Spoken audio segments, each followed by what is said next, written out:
everyone. It is my great pleasure to invite you all to take a walk in the forest with me to observe the trees from the roots to the canopy as we explore answers to the question how youth are reclaiming the world's forests. This forest walk is co-developed by the Youth in Landscapes Initiative, a network led by the International Forestry Students Association, Young Professionals for Agricultural Development, the Global Youth Biodiversity Network, and Youth for Nature in collaboration with the Global Landscapes Forum. My name is Zata Amani. I am from Indonesia, and I support the work of Global Landscapes Forum with youth around the world as the Youth Program Officer.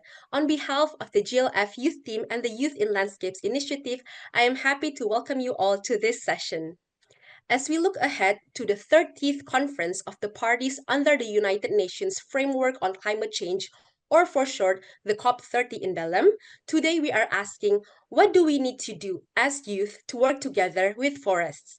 Stay with us as we will be exploring how forest governance is evolving to ensure a real impact. For this conversation, I will be holding space for an incredible panel of youth experts and leaders from across the world to discuss the challenges, the opportunities, and the crossroads of youth-led movements in reshaping forest governance and conservation narratives. We have Clarisse Enyi from Nigeria.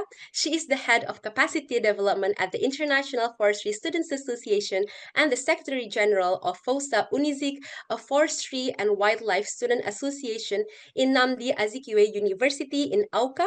We also welcome Yanis Basauri Torres from Peru, who is a forest engineer and the Austria country representative of the Young Professionals for Agricultural Development. From the Philippines, we have Cristel Quieres, who is the co-founder of the first indigenous youth organization in her landscape, Ukbon, and the 2025 Mountains Restoration Steward. Now, let's dive right into our discussion for today. We have a lot to cover for this session. Yanis, let's start with you by setting the scene. Why are we having this conversation today? What does a just transition for forests look like, and how can youth drive systemic change to move beyond extractive economies toward regenerative practices? Okay, yes, thank you, Sata. So I think this is such an urgent topic to discuss because of the way forests have been treated from the beginning of history as they were limitless resources. So we have treated them mostly in an extractive way. So of course now we are already facing some consequences of that. So biodiversity loss, ecosystem degradation, and particularly threats to the people that are actually living in the forest, as is the case mostly in the global south, not for indigenous communities. And with this just transition, we would achieve to shift from these extractive economies to regenerative ones. So we will focus on sustainability, social equity, and inclusion. And for that, I think youth are key. So because youth can advocate for these for practices, they're also part of vulnerable communities and marginalized communities, and their voice should be heard. Also, I think it's important to acknowledge, part of these extractive systems are things that we have from the colonial history, and we should also empower global South voices, and as I said, also indigenous voices, yeah, to be agents of change and advocate also for our rights, as we do already in these youth-led networks. Thank you, Yanis, for powerfully grounding us in the importance of justice in forest transitions. I think you really highlight on shifting away from extractive systems and remind us that regenerative practices is not only ecological but also deeply social, and that youth plays a key role in this. Let us now hear from Clarissa. Over to you now. In a nutshell, how can youth challenge and transform the global narratives around forests from seeing them as mere resources to recognizing them as living, interconnected systems that are essential for planetary and human health? Thank you very much, Zata, for giving me the space to speak about this. Forests, for too long, the global story has framed them as a source of exploitation and generating revenue. An example is the almighty harvesting of timber, but we, the youth, we should know better by now. Speaking from a student's perspective, to an extent, education has been brought to us, awareness has reached us, we know the truth. Forests are living, breathing, interconnected systems, vital for our planet and our health too. Now, how then can we change this universal narrative? In a nutshell, it comes down to amplifying our voices and taking action. Firstly, we must listen deeply to the indigenous knowledge. Yes, there is a global narrative, but it is also essential to note that each of these forests individually exists somewhere. We find them occupying one or more communities, right? Yeah. These communities hold generations of wisdom about living in harmony with forests. Their stories are crucial. Secondly, we have the power of the digital age. By sharing powerful stories online, we can reach a global audience and shift the perspectives. Think about compelling visuals, personal testimonies of these individuals living in these communities, making the human connection to these ecosystems undeniable. In GLF 2022, I remember one of the speakers, Longisani. I don't quite remember the session, but it was about success stories of youth and women leadership in restoration. He said, and I quote, "In this century, everyone can be a storyteller, but without the community, there is no story to tell." That is to say that both the individual telling the story and the community which the story is about is intertwined. Beyond talk, in our place, we say, no be church or church, show working. Beyond talk, real changes happen on the ground. We as youths must act in our communities through reforestation, sustainability efforts, and awareness. Plus, we must demand policies prioritizing forest health over pure economies. We are not just mere or passive observers. We are the generation that can rewrite the story of our forest. By listening, sharing, acting, and demanding change, we can transform the global narrative and ensure a healthy planet for all. Thank you. Wonderful. Thank you so much, Clarissa. I think you really delivered the point when, in reshaping forest narratives, it is very crucial to reframe forest as living systems and to have deep connections with, and not just economic assets, right? And to amplify voices and take action. And you also mentioned that real change happens on the ground. And I think for that, let's turn the conversation to Crystal. Over to you. As a lot of indigenous youth are stepping up as environmental defenders, what challenges do they face in protecting both their rights and their forests, and how can they be supported in their efforts? Mm. Well, for me, if you came from an indigenous community, again, it is natural to you for you to fight for your ancestral domain because physically it is your home. Your ancestors have been there since time immemorial, but protecting it have so many challenges along the way. So the first one is understanding why the land is important to us as indigenous people and why it is connected to our identity. So that requires, I believe that requires a really deep understanding. So next one is also, it is also a challenge for indigenous youth to express our voice, especially that the recognition in our traditional practices in your landscape is limited. So it is it is easy to say that we have indigenous people participants, but how about the meaningful participation of these people? So in that we really demand to be part of that conversation, not just that inclusivity. So how can we be supported in our efforts? Continue to recognize us because it is not just us as indigenous youth that you are giving recognition, but also for the whole community, for the whole ancestral domain that we are carrying. That also it is connected why we have so many forests until now. So that would be all. Back to you, Sata. Thank you so much, Crystal. I think you really highlight about the important roles of Indigenous youth as both protectors and defenders of nature. And I think your voice really highlights the courage that it takes to protect ancestral domains and to have a deep understanding of forests that are under constant threats, um, and to also continue to recognize the important role of Indigenous people and local communities as the caretakers of forests from generations and generations. All right. Thank you so much, everyone, for starting us off with such incredible responses. And now we're going to explore the realities of putting restoration work into practice. So, Clarissa, we're going to start with you now. Many argue that existing policies and funding mechanisms are sufficient to support young forest defenders, while others highlight gaps in resources, security, and recognition. Are existing policy and financial mechanisms sufficient to enable the capacity of young people to protect our forests? And if not, what kind of support would we need to ensure that this is the case? Thank you so much, Zeta, once again for giving me the opportunity to speak about this too. The assertion that current policies and funding adequately support young foresters defending the forest simply doesn't reflect the reality on the ground. While some mechanisms exist, significant gaps in resources, security, and genuine recognition severely hinder our capacity. Firstly, funding is a major bottleneck. Existing financial avenues are often inaccessible, sometimes or most times bureaucratic, and not designed for the agility and scale of youth-led initiatives. We need direct, flexible funding streams, perhaps through micro grants, with their simplified processes, specifically targeting young conservationists. Also, security is paramount and often lacking.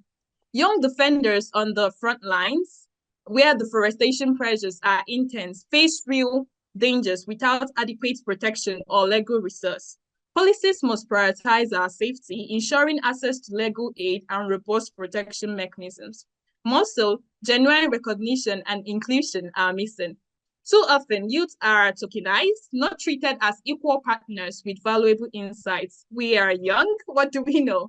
We need policies that mandate youth representation in forest governance at all levels, truly valuing our traditional knowledge and lived experiences.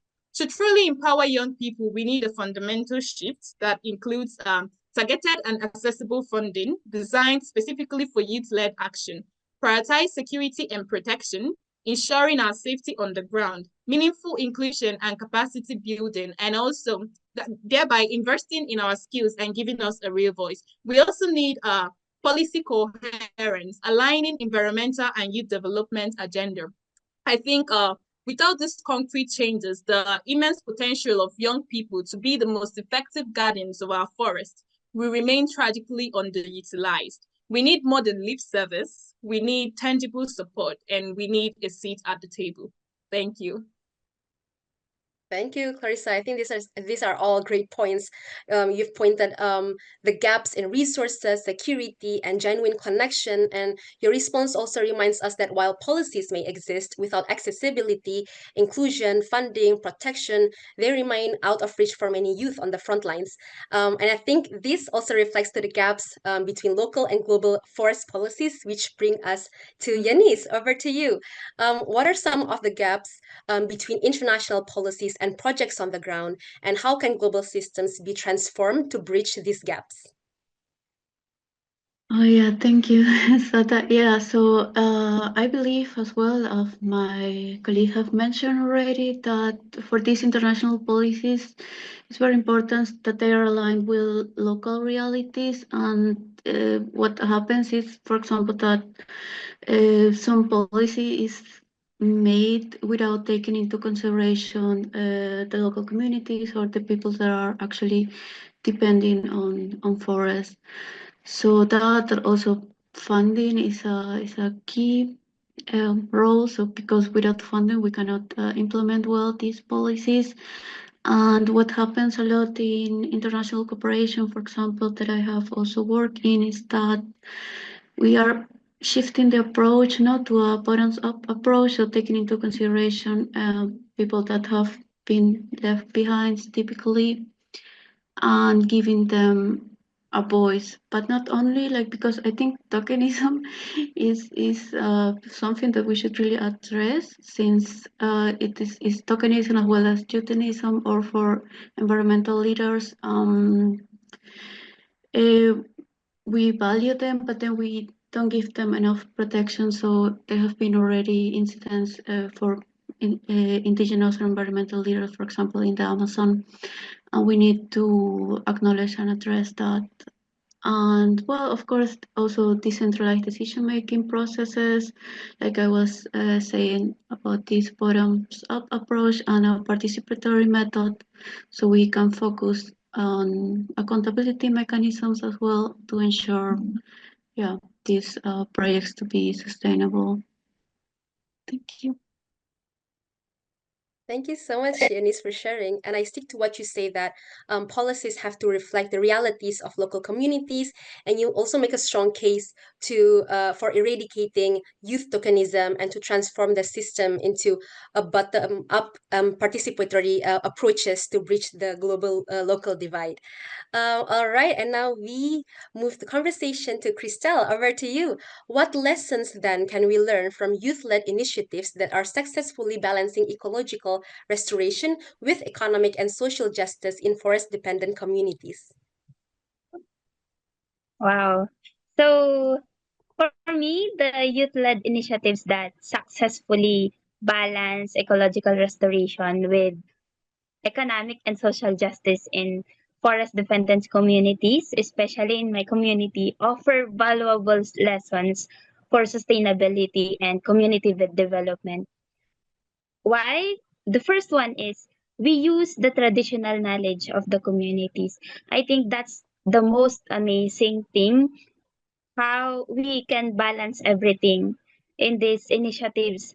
The next one is these initiatives emphasizing local economic benefits because these initiatives clearly creates a clear incentive for communities to engage in ecological restoration as they can directly benefit financially, making the restoration process not just um, environmental concern but an economic one. So in that, in the first place, we are using their traditional knowledge.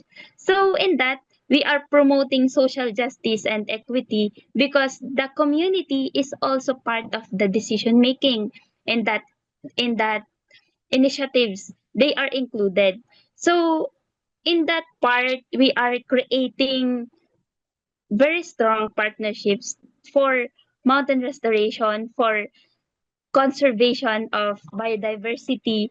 So in that, we are building the resilience because our initiatives, our projects, the youth-led projects is promoting long-term commitment to sustainability.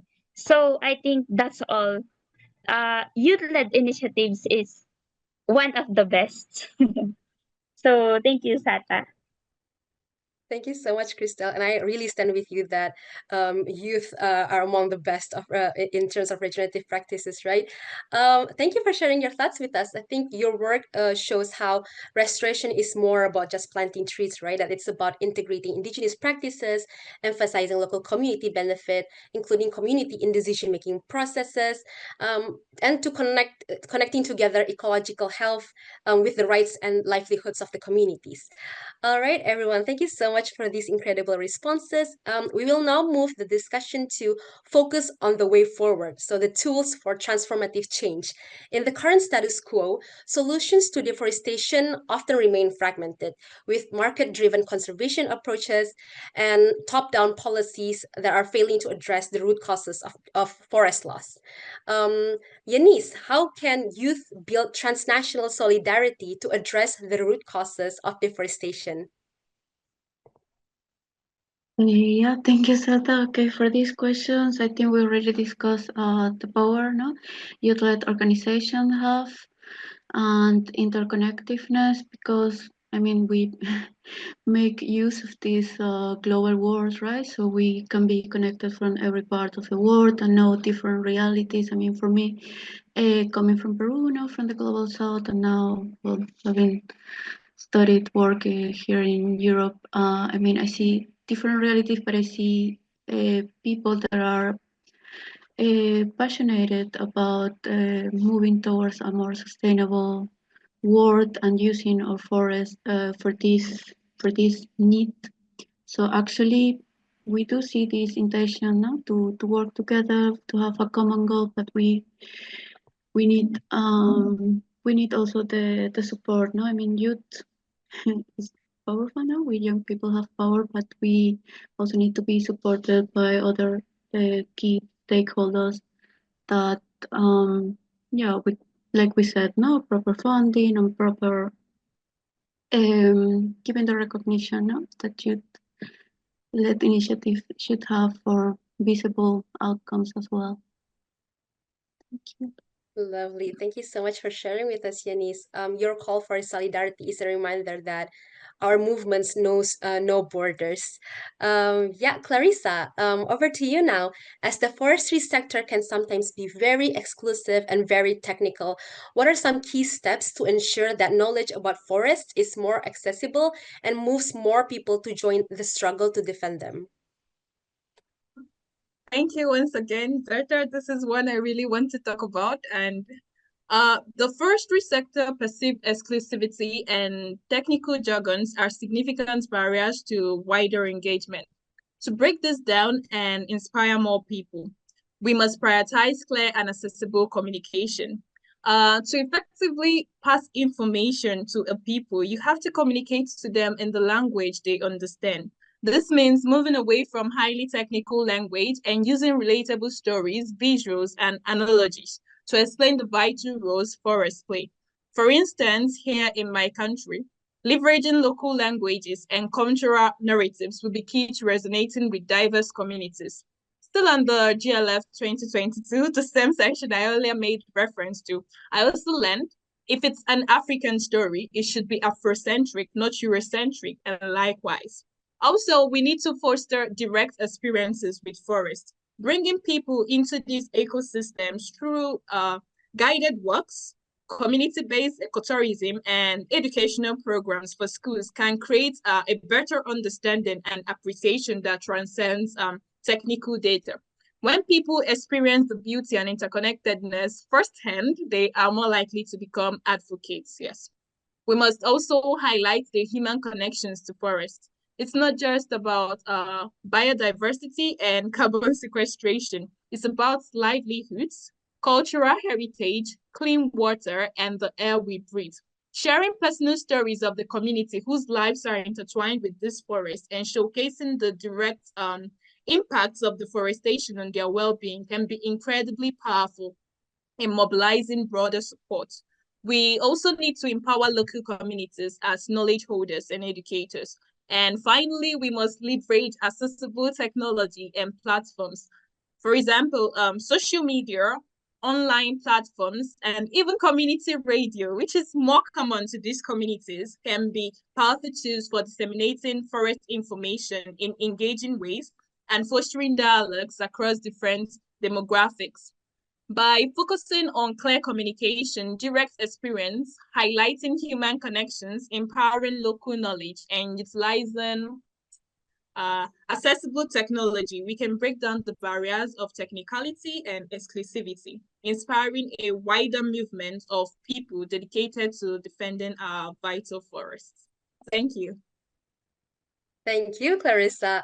And I stick to what you say that we should prioritize accessible communication to basically democratize forestry knowledge, right? For example, by using in context cases and easy communication languages. And your reflection, I think, also reminds us that storytelling, education, and inclusion are very prominent in mobilizing support and that they are just as vital as any other technical tools as well. All right, moving over to you, Christel. In a world that is increasingly shaped by climate crisis, how can youth-led movements ensure that forest restoration and conservation efforts are inclusive, equitable, and centered on indigenous and local communities?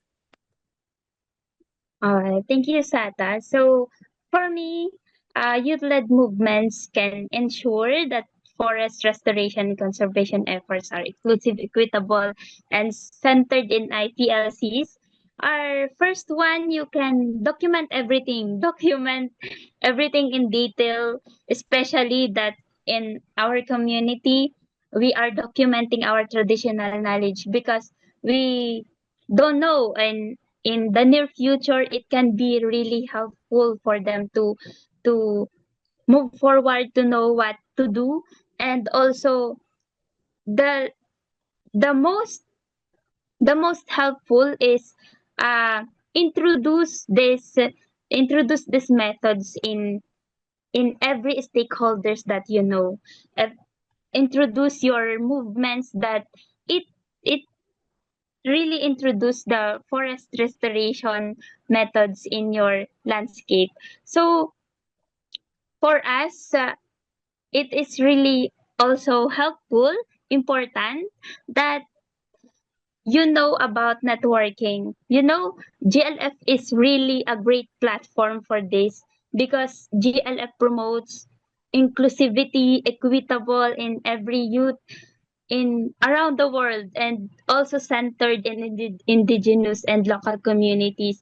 As far as I know, and in my project tour, Sata mentioned that indigenous people needs to highlight or needs to be in capitalized because they are GLF really value the indigenous and local communities.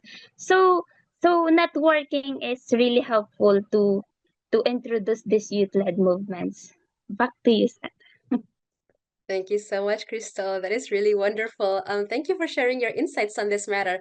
You really highlight that documentation is important to introduce your movements to stakeholders. Networking is very important. I think you also beautifully emphasize that true restoration must be rooted in justice, especially for indigenous and local communities who have been, again, caretakers of forests for generations and generations, right? All right, everyone, thank you so much. And now, as we are reaching towards the conclusion to our session, I have one last question for the three of you. And let's start with you, Yanis. What would you like the world to know about your forest? Okay, thank you, Sata. So, what I would like to know about my forest, in my case, I really relate to the Amazon rainforest in Peru because well, I've been there, I've worked there, I have made research there, and also talked with indigenous communities that have actually empowered me in a very deep way. So, I would like people to know that forests are not only trees or even not only plant-based ecosystems or animal-based ecosystem, but they're also people. So, or indigenous people in Peru, there are many different groups, but they all share this very valuable knowledge, and we should really respect that. Also, we see the interconnection between no the global south, where we get all our I don't know the main supply chains that we value. For example, here in Europe, no coffee, cacao, and they're not coming from anywhere. No, they're coming from these forests that they should be respected and protected, and also used in a sustainable way. So yeah, I would just like to add that reflection. Thank you. Thank you so much, Yanis. Your words paint a very beautiful image of forests, not just as a place with lots of trees, but also as a source of empowerment and knowledge and relations. Yeah, wonderful. What about you, Crystal? What do you want the world to know about your forest? So yeah, this is the most exciting part about sharing my forest, our forest. So I want to share a trivia about our forest, our ancestral domain. I think it is among the top 10 biggest ancestral domain here in the Philippines. It is 164,000 hectares. Other ancestral domain only 50,000 hectares. So it includes forest, mountains, water bodies, and etc. So I want to share that it's still rich in biodiversity and all, because in our belief, everything in nature is sacred. Everything is valuable to us as indigenous people. So that's why we really have that deep connection to nature because everything is sacred, as I've said. So I want the world to know that we have that rich forest because we use traditional knowledge. We use our knowledge to maintain it. So thank you. Thank you so much, Krista. That is a wonderful message. Your love for forest really radiates through your words that you carry of the ancestral ties and the emotional bonds that communities hold with nature. What about you, Clarissa? Finish us off. Thank you so much, Zata. I mean, I don't know. I'm trying to say this in the most emotional or inspiring way ever. Standing with Yanis and Crystal, I want the world to know that our forest is not just a collection of trees. It's a vibrant, interconnected web of life. It breathes life into our communities.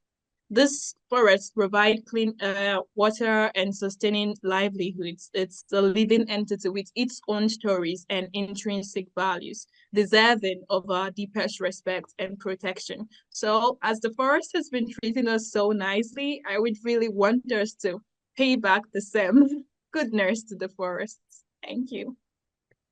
Thank you, Clarissa. That is wonderful. Your message is a very powerful call to respect and reimagine forest as integral to our way of living. Thank you so much, everyone, for the very, very beautiful message. And as we close this dialogue, I hold a wish for forests that are not only protected but also deeply understood. That I also dream of a present where communities and nature are in sync, where restoration work is not a task, but also as a way of being. And may our forests be spaces of healing, connection, and hope for generations and generations to come. And with that, we are coming to the end of this youth led session. I would like to thank you so very much to our incredible panelists, Clarissa, Yanis, and Christelle. Thank you for your work and for your participation in our session. And thank you, everyone, for joining us for this conversation. Stay safe and enjoy the GLF Forest 2025 Hybrid Conference. Goodbye.